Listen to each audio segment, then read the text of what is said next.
In this video, we are going to talk about illegal association, section 464. We have been studying types of company. This topic in Companies Act you will find in the chapter of types of company or in the introduction chapter. It is a very commonly popular question asked that what is an illegal association and what are the consequences of illegal association.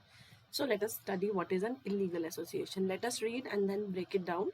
No association or partnership consisting of more than such number of persons as may be prescribed shall be formed for the purpose of carrying on any business that has any object of that has for its object the acquisition of gain by the association or partnership or by any individual members thereof, unless it is registered as a company under this act or is formed under any other law for the time being in force, provided that such number of person may be prescribed under which may be prescribed under this subsection shall not exceed 100.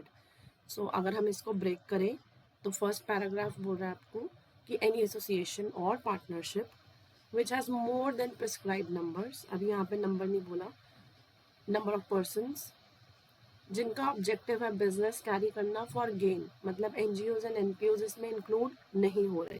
So if you have a business and if you group of persons and the group number exceeds a certain number and you have not registered yourself under Companies Act or the previous Companies Act, then you are an illegal association.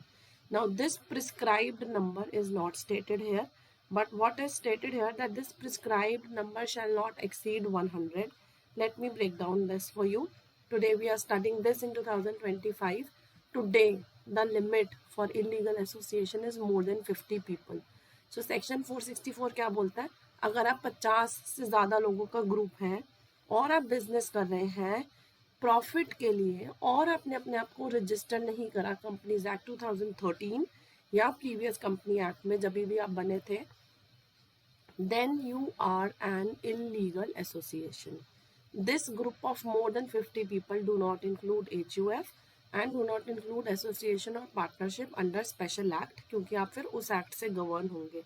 So illegal association क्या हुआ, अगर आप business कर रहे हैं as a group और आपका group size 50 लोगों से ज़्यादा का है और आपने अपने आप को कंपनी एक्ट के अंदर रजिस्टर नहीं किया तो आप हैं इलीगल एसोसिएशन. इलीगल एसोसिएशन के कॉन्सिक्वेंसेस क्या होंगे, नंबर 1, क्योंकि आप रजिस्टर्ड नहीं है, आपकी सेपरेट लीगल एंटिटी नहीं है, आपकी कोई पहचान नहीं है और आपने लॉ की रिक्वायरमेंट को मीट नहीं करा तो आप कोई कॉन्ट्रैक्ट कर नहीं सकते.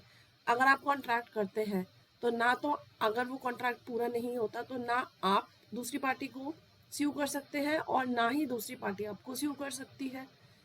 Then illegal association cannot be wound up by an order of court. We'll see this in the next slide with the case. Although आप रजिस्टर्ड नहीं है लेकिन आपकी जो भी इनकम है उस पर टैक्स लगेगा. And every member is punishable with a fine which may extend up to ₹1 lakh, 1 lakh रुपए तक का फाइन लग सकता है आपको.